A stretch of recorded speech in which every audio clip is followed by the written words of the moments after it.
Hello, gentlemen. My name is Andy Rinaldi, as I'm sure you know. Today we'll be discussing the effects of rote learning on musical literacy, applying differentiated learning models to Suzuki talent education. So we have two not opposing viewpoints, but viewpoints that present differing ideas as to how information should be communicated to students. On one hand, we have the Suzuki method, which is a pedagogical method that involves learning all music via a teacher model. That is, a teacher plays a passage, the students repeat the passage back. Music reading, as far as Suzuki method is concerned, is not part of the curriculum, and it is introduced to students only upon request of either the student, generally older students, or the parents of said student. And most of the focus is on learning by ear, or in other words, rote learning, group performance, as well as individual lessons, and nurturing teacher-student relationship. The nurturing aspect is a very important aspect of Suzuki education. On the other side, we have Gardner's multiple intelligences. He proposes differentiated learning styles within student populations, that each student learns differently and learns better in regards to some aspects.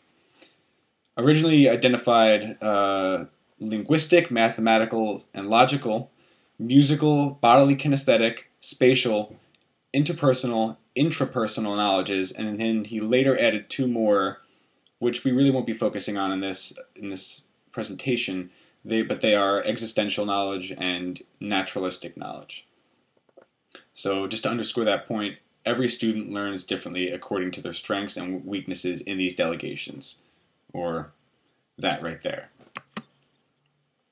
So what is music literacy? It's a very important topic to talk about, especially for music educators, naturally. A goal for music educators is often thought of as teaching the reading and execution of reading music. However, music literacy goes way beyond simple sight reading, or even an accurate note-for-note performance.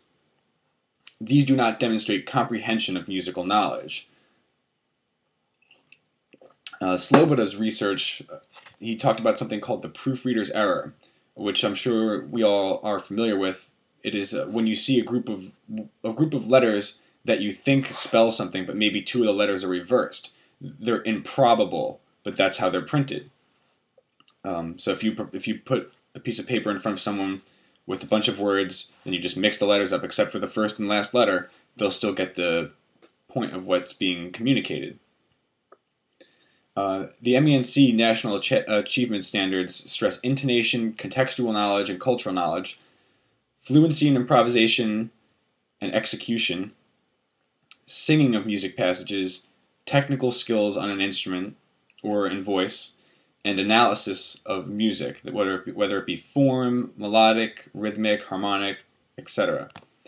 So this goes well beyond simple reading.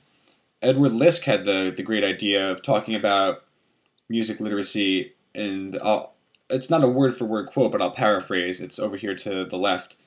Music literacy does not terminate upon the goal of expert sight reading. It incorporates physical facility, expression, memory, and comprehension in addition to what are thought of as traditional reading skills. Excuse me. Here's an analogy. We'll use verbal language as an analogy. My abilities to communicate with the rest of the world and use the language that we've agreed upon effectively breaks down into a couple of areas. First and foremost, it's my ability to read and write. So I have to make use of the symbols and be able to interpret them. And more importantly, I need to interpret the meaning of them. I can read, so that's comparable to reading a word in a sentence, but do you understand what the entire sentence means? Do you understand the gravity of the sentence?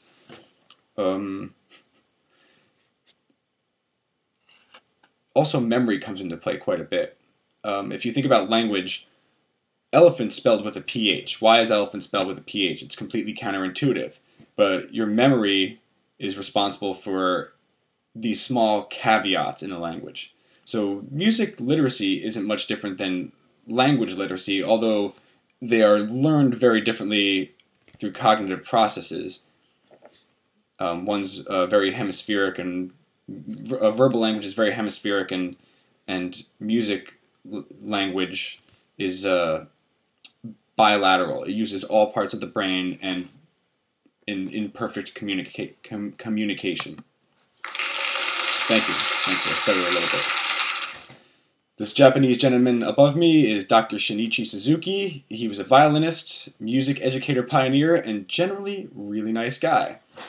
He developed his teaching methods based on the child's acquisition of his or her native language, which is where he gets the alternate name for his methodology, the mother tongue method.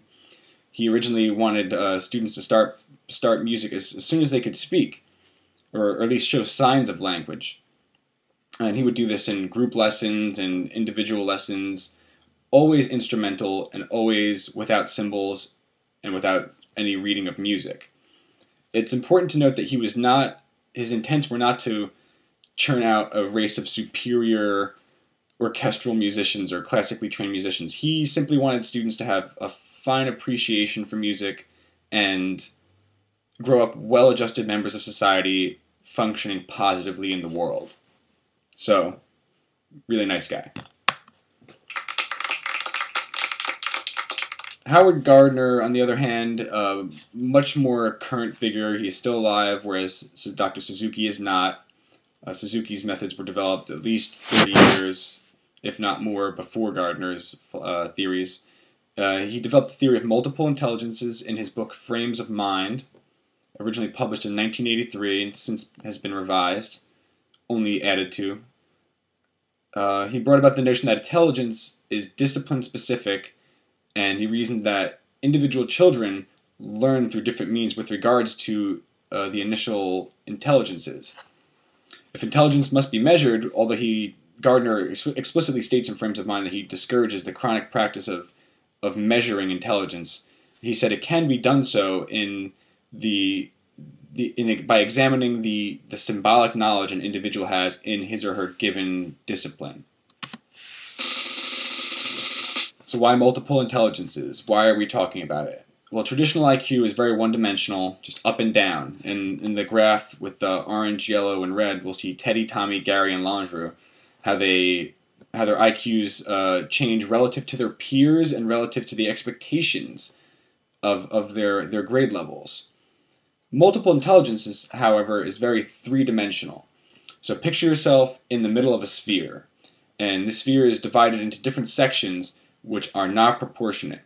The larger sections are your greater skill sets. For me, it might be my musical or linguistic, but definitely not my interpersonal, for sure.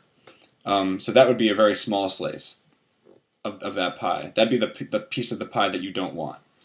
The larger slices demonstrate my significant skill sets, and my intelligence can be measured as far as my metaphysical reach into those areas of that sphere. Hence the little graph.